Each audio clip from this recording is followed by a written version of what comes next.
Welcome to Mythic Varimathras Guide. This fight honestly felt super undertuned. There's only two things you have to do to win, is to make sure you handle the necrotics and then just kill the ad.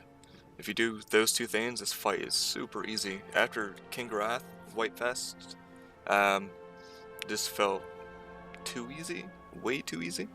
So let's go and look at talents. Nothing's really changed here. Abyssal Strike, Fallout, Flame Crash, Fracture, Concentrated Sigils, Spirit Bomb, and Last Resort. Those won't really change on this fight at all. Gear-wise, I ended up using the 4-piece, but honestly, it's not that good in this this fight. Use your highest eye level. I normally don't take off my 4-piece anymore. I should, but I haven't. Legendaries, I'd recommend the Belt and Archimons. This fight as a Demon Hunter is actually really easy. We have Empower wards up for every Shadow Slash, or whatever it's called.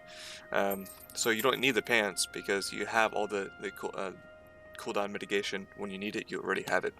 So this fight actually turns out to be just a DPS dummy. You just sit there and you DPS as hard as you can.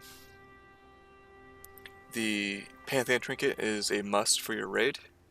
I would use Agrimars. I've not played with Aman'Thuls because, again, I'm not lucky, so I'm not sure how it compares.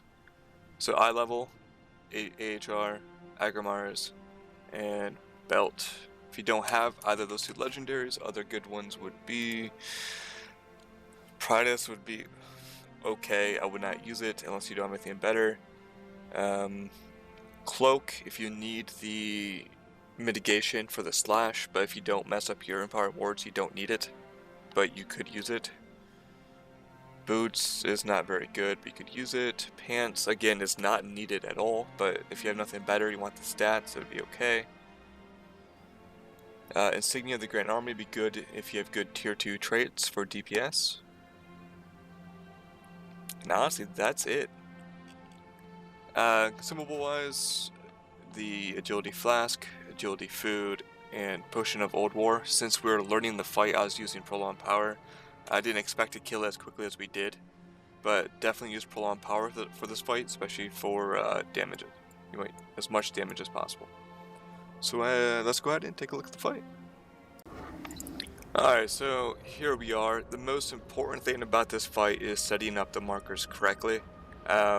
Honestly, the hardest part that we wipe most of our wipes is just not being at the right distances.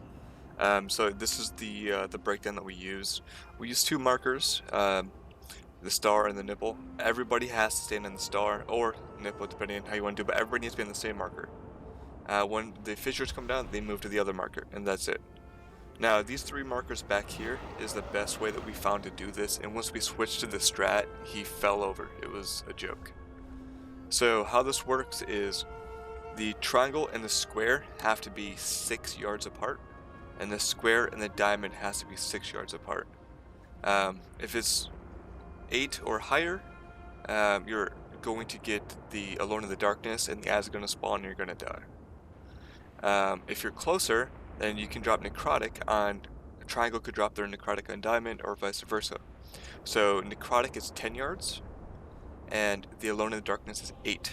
So how this works is, with these people here 6 yards apart, that means they're always within range of each other, so they don't get hit by Alone in the Darkness. But that means Triangle and Diamond are 12 yards apart, which is outside the range of Necrotic. So one will drop their Necrotic on the tank on square, and then the triangle will just disappear. So how this works, and it's really hard to see from the middle of the fight, so let me show you from this vantage. So say you're on star. We have a third tank, which is a warrior, and in my opinion, warrior is the best type of tank.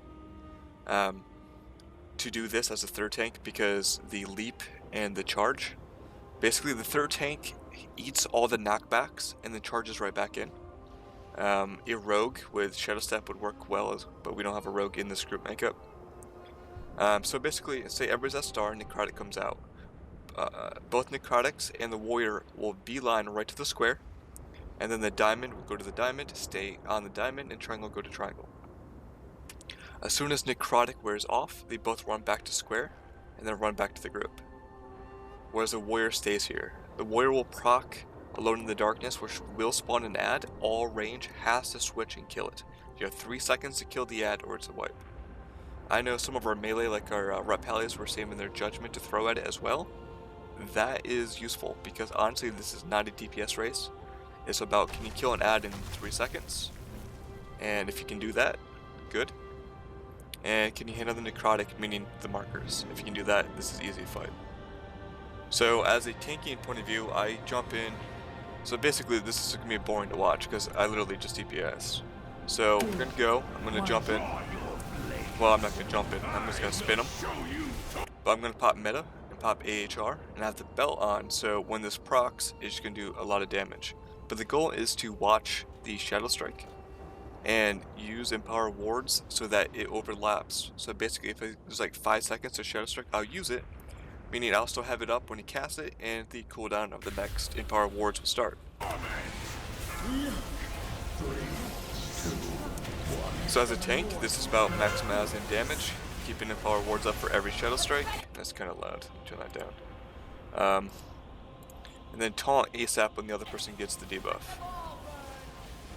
And positioning wise, we're super close, and this is fine.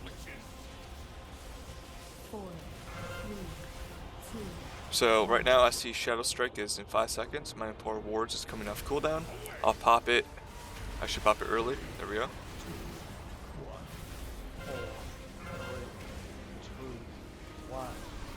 And that's it. We have a Disc Priest that's bubbling after everybody that gets the debuff gets bubbled. And right here, if you see Dark Fissure and Shadow Strike, you do not cast Empower Wards until after Fissure comes out, because you would never cast it before. And if you do it, you won't have it up for the actual Swain. So he casts Fissure, and then I can pop Empower Wards.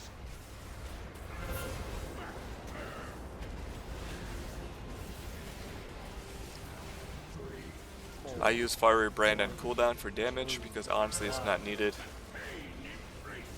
And keep in mind, if I ever make a mistake, I have Last Resort to back me up.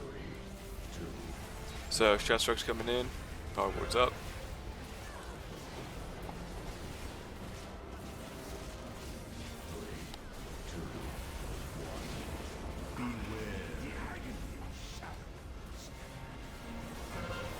See, this is kind of boring to watch. So Marked Prey's coming out.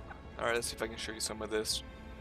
Basically, the warrior's going to move up in front, so he always gets hit, and he's going to charge back in. It's kind of hard to see from this angle. See, he just charged right back in. Alright, now, so here's the Necrotic Embrace. This chain is in the way, and I apologize, but basically they're going to, all three will run out together to the square, and then Diamond will break off, and Triangle will break off. See, they walk out together. I'll talk about that in a second. And then they break off. And then once Necrotic explodes, they come back in. Now, we had an issue with people trying to DPS, like cast when they're out there.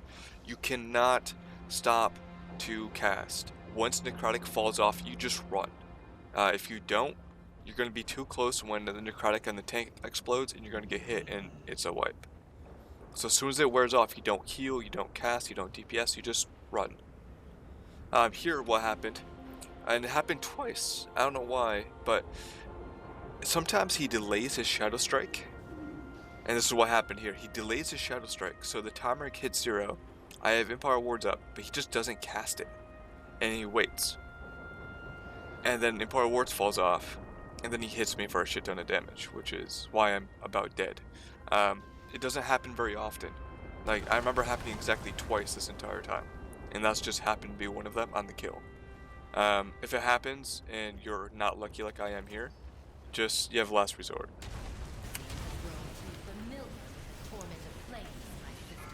And you see those people, they escort each other back in. So they just escorted themselves back in. I'm normally close enough, so when the ad spawns in melee, my Spirit Bomb normally does hit it. So when the Marked Prey goes off, the ad spawns in melee, I can normally hit it from where I'm standing. So if you watch them, they're escorting themselves out now. They go out together as a team, they break off as a team, and then watch them come back in. he stayed at DPS, which is fine. It worked.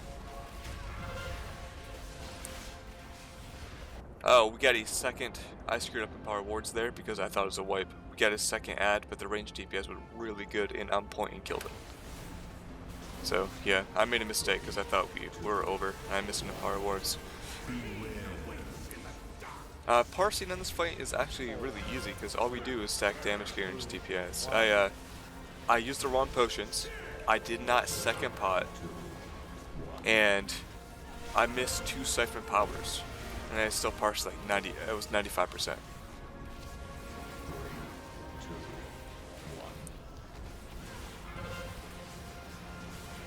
So this is it. This is rinse and repeat. Like as a tank, I didn't do any calls. I'm the raid leader, and I made 0 calls because there's a melee that was calling out the ads because he can see better than I can. So all I did was just focused on myself and on my damage rotation.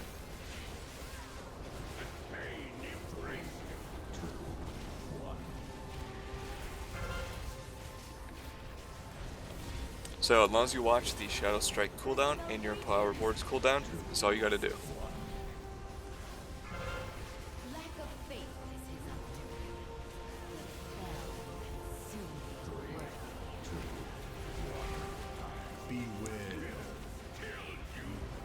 Yeah, so easy fight. Honestly, think it's one of the easiest fights in this raid because once your team figures out how to run the necrotic out as a team and figures out how to kill the ads, it's a joke. Like literally, like it's so easy.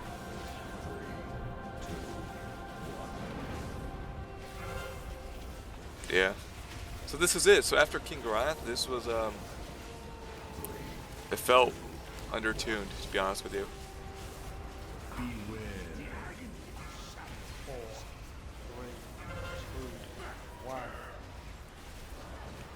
So I hope this helps. The most important part is just the positioning. Once you get the positioning down, it's just a matter of time until it dies. And there it is. Mythic Varimathras. So I hope the guide helps. If you have any questions, please leave them in the comments, and thank you for watching.